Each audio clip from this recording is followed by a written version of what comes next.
1957 November 3 മോസ്കോയുടെ തെരുവുകളിൽ അലഞ്ഞുതിരിഞ്ഞു നടന്ന ഒരു സാധാരണ നായ ലോകചരിത്രത്തിൻ്റെ ഭാഗമാകാൻ പോവുകയായിരുന്നു.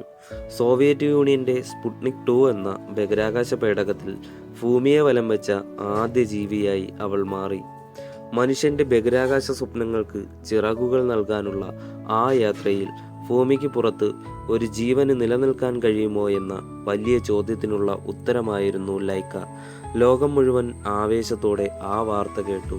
ചിലപ്പോഴൊക്കെ ചരിത്രത്തിലെ ചില ഏടുകൾ നമ്മളെ ഒരുപാട് സന്തോഷിപ്പിക്കും, അതേസമയം തന്നെ ഒരല്പം നൊമ്പരപ്പെടുത്തുകയും ചെയ്യും. അത്തരത്തിലുള്ള ഒന്നാണ് ലൈക്കയുടെ കഥ. എന്നാൽ ആ യാത്രയുടെ പിന്നിൽ ഒരു കണ്ണീർ കഥയുണ്ടായിരുന്നു.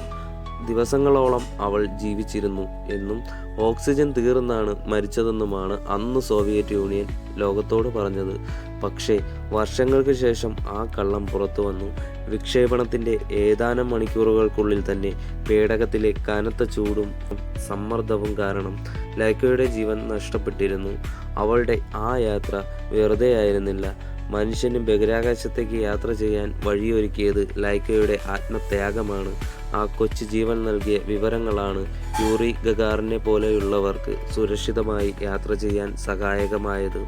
ശാസ്ത്രത്തിൻ്റെ വളർച്ചയ്ക്ക് വേണ്ടി നൽകേണ്ടി വന്ന വിലയുടെയും ഒരു പരീക്ഷണ വസ്തുവാകുവാൻ സ്വയം തിരഞ്ഞെടുക്കാതെ നിഷ്കളങ്ക ജീവനുകളുടെയും ഓർമ്മപ്പെടുത്തലാണ് ലൈക്ക. അവൾ ഭൂമിയിലേക്ക് മടങ്ങി വന്നില്ലായിരിക്കാം, പക്ഷേ അവളുടെ കാൽപ്പാടുകൾ ബഹിരാകാശ ചരിത്രത്തിൽ എന്നേക്കുമായി പതിഞ്ഞു കഴിഞ്ഞു.